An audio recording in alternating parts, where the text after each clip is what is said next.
Dear Soap Diary.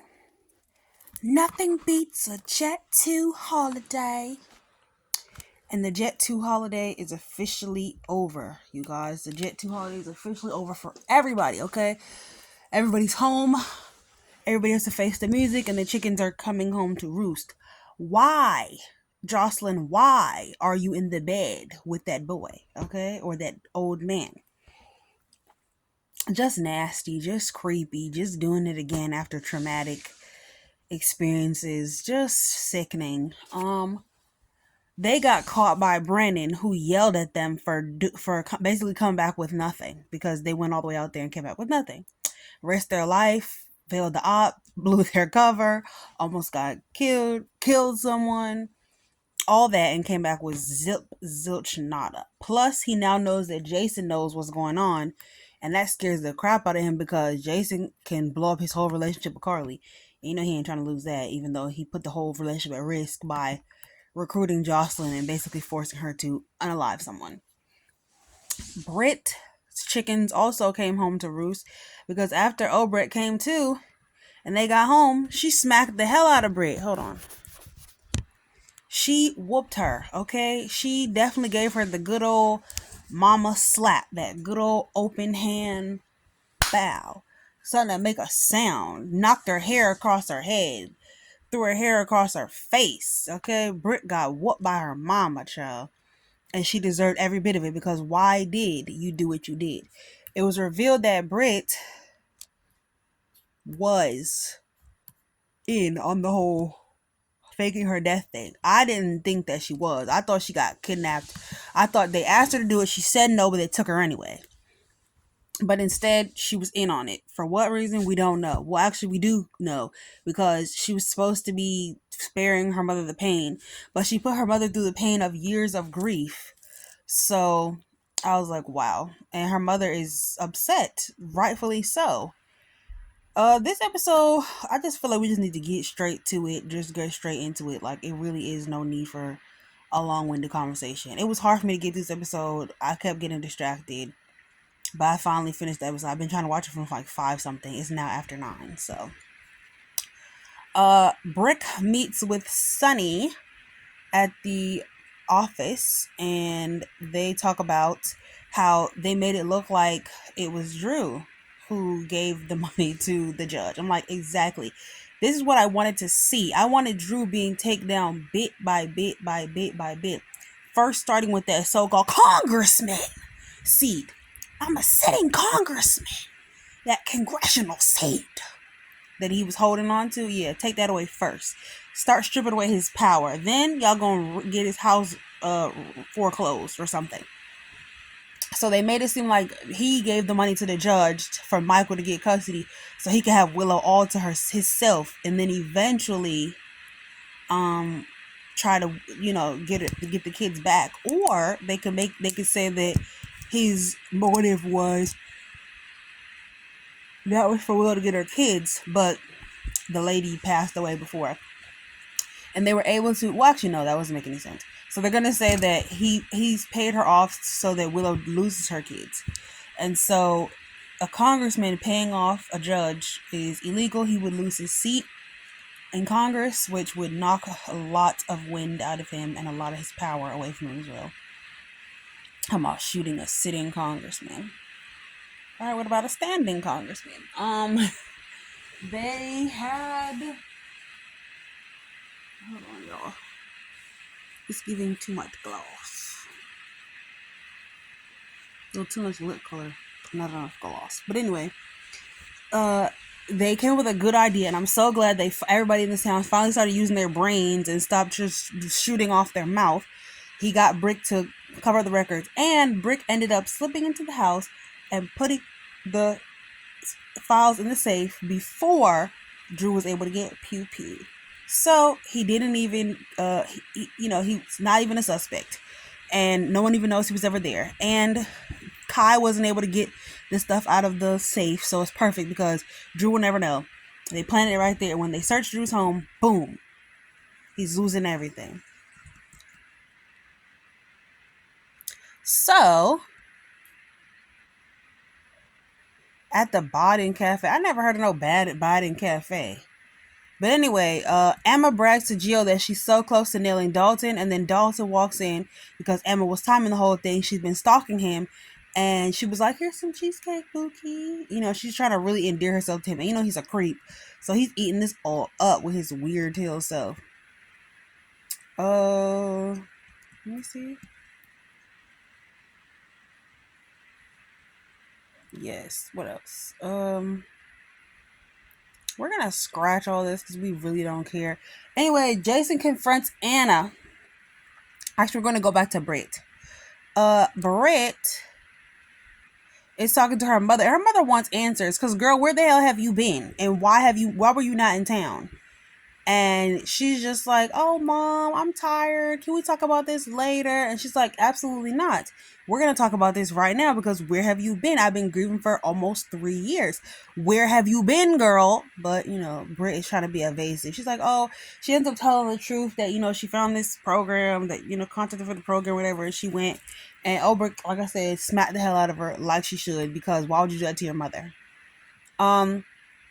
Liz used some smelling salts to revive Obrecht, and Obrecht laughs that she thought she saw a Britta, and the Britta appears saying it wasn't trick on her eyes. They help Obrecht up, and they have an emotional reunion. I watched it on YouTube. I wasn't able to see all of it, but, you know, I felt it. You know, I love Obrecht.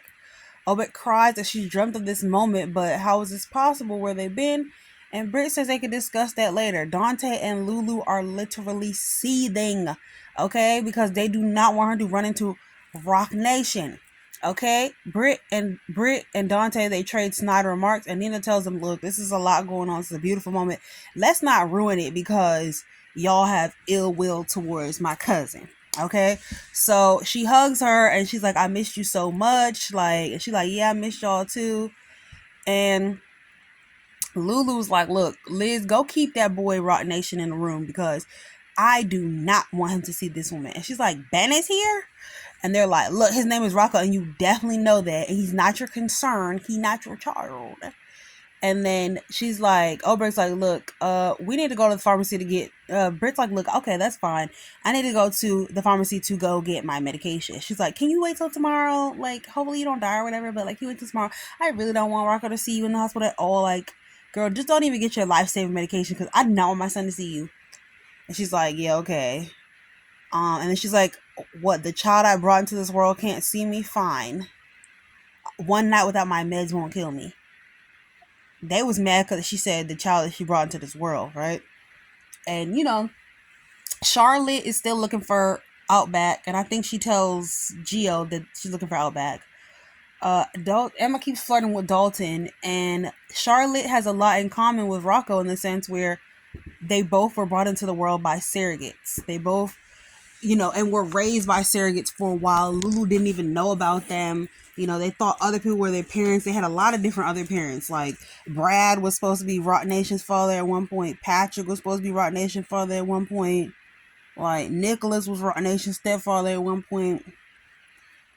And with, what's the little girl? Charlotte, she had Nathan as a stepfather at one point.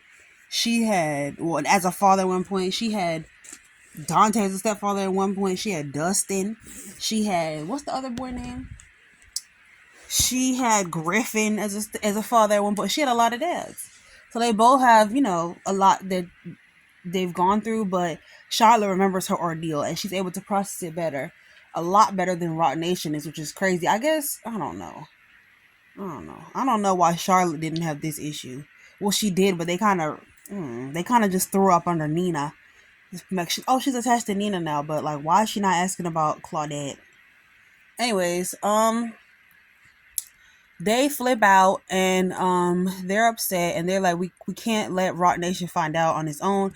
We have to tell him ourselves this time because maybe Brooklyn will tell him. And then Lulu realized that being snarky and stupid is not actually going to help the situation because Brooklyn is also Dante baby mama, and so he's not going to take too kindly to her, like, keep interjecting and bringing that up. Like, it has nothing to do with what's going on right now.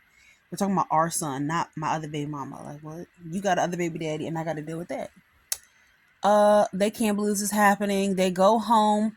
And while Rock Nation gets stitched up, Liz starts, making sure he's distracted and everything like that. But when he leaves, she's like, "Look, the bridge is back." So the whole episode is really the bridge is back because everybody's reacting to the fact that Britt is back. Carly's reaction is gonna be crazy. When Liz sees the coast is clear, they let Rocco out. Rocco goes home. Oh, whatever. Lucas talks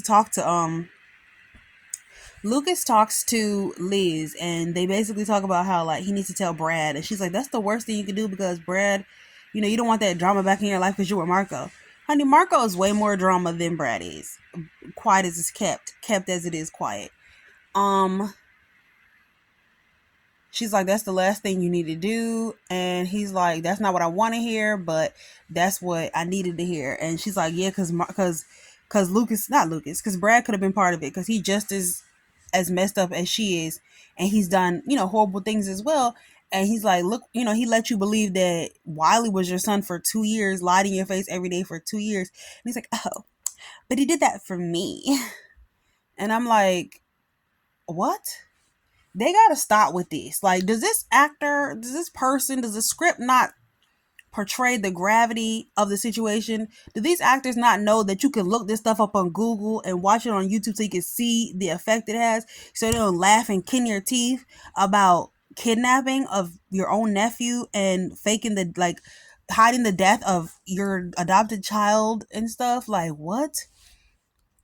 It was very weird. It didn't give. I was like, what? So Rocco and his parents go home. Britt talked to her mother. They have some really great moments before, the slap. I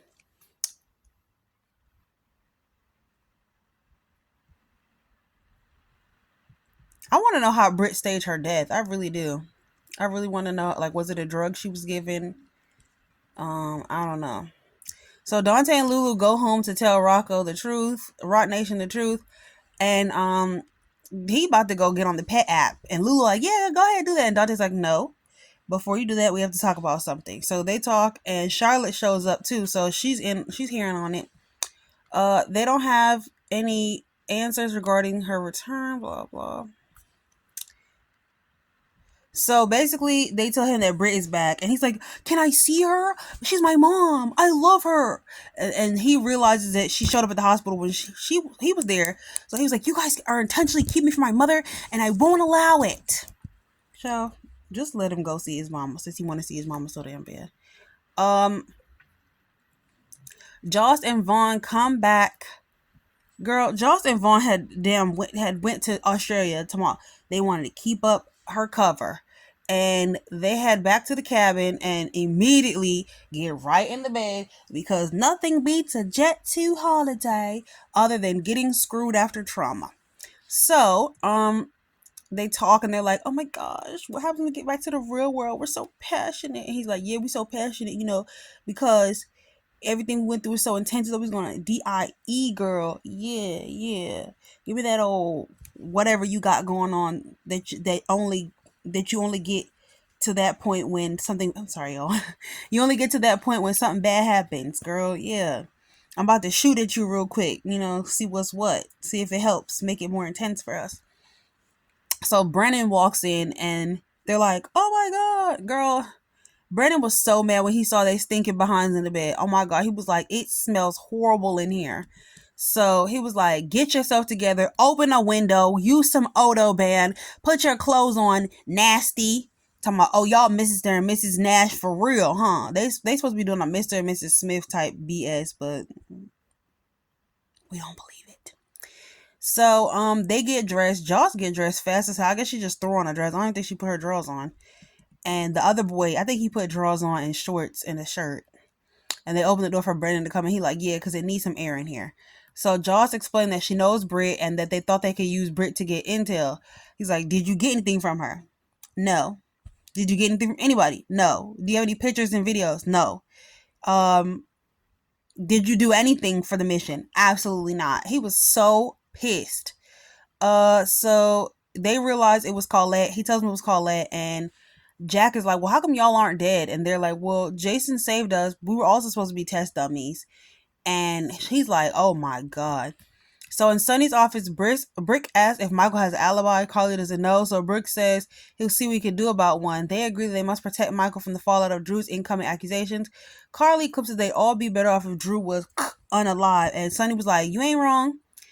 And he's like, but soon Drew's word will be worthless anyway, okay?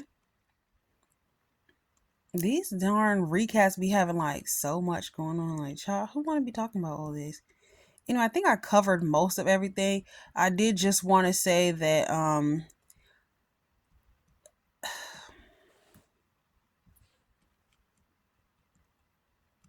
Carly, yeah, your world is about to get blown up, and I don't want to be around to find out. I just watch from the outside. I'm gonna be peeping behind the wall, okay? He's like, wow. So at all of this, Jason found us, and Jason found y'all, and y'all even defied my orders, blah blah blah. Dalton's supposed to be getting the shipping tonight, and Emma thinks like, yeah, this finna be the night I'm gonna catch him. But they tell him Outback got lost. What if he chooses to use Outback as a test dummy? That'd be great. A test subject. That's crazy. He talks something about sheep's milk is in the coffee. That's why it tastes good. That was nasty. Oh yeah, with Brick and Carly and Sonny and all them. I'm glad that Carly and Sonny's finally, thinking smarter to take Drew down. And there's something else that I wanted to say. Oh, Sonny said that Michael should have just gave Willow joint custody or visitation or something, and that would have really helped, and they wouldn't have been in the predicament that they're in right now. And I do agree. I think he could have just did it for the time being. There's always a way to go back on what you said. Okay, trust me. It's not gonna be that hard to prove that she's crazy. But I think for now, while Drew's still alive, they definitely should have. He definitely should have compromised with Willow. Sonny always said that he always wanted compromise for them. He never wavered on his point. So overall, I guess we'll see more on Monday with the fallout from Britt's return. Rock Nation will go look for his mommy. Jason that's what I want to say. Jason talking about he not gonna tell Carly because he already promised Joss, and he wished that Anna had just told him. He's mad at Anna now because she manipulated him, and she should have just told him because now he promised Joss. You promised Joss. You said you promised to a child, and you think you have to hold on to that? So you're gonna watch Carly get hurt? She's gonna stab you after this. You're gonna watch Carly get hurt because you pinky promised her dunce child that you're not gonna tell her secrets. Her child is a dunce. Okay, she clearly can't make decisions for herself. She sleep with that random man. Every time something bad happens, she jumps on a man. She needs help. She needs her mother. Okay, and you're taking that away from them because she made you promise. They really are writing Jason like an idiot. She made you promise you weren't going to tell her mom. Not because it's breaking laws, not because it's anything. She made you promise. Please, Jason, please. Go tell that lady that Jack is playing her so everybody can move on with their life. I guess you don't want her to know so she doesn't ruin your little happiness that you got going on with little Miss Jet 2 Holiday. Ciao. So with that being said, Jason is being very stupid right now. Talking about he promised Jaws. I cannot even believe they went there. And he's mad at her. I'm done. Anyways, y'all have a great night. Sincerely, Soap Diary. All right, night.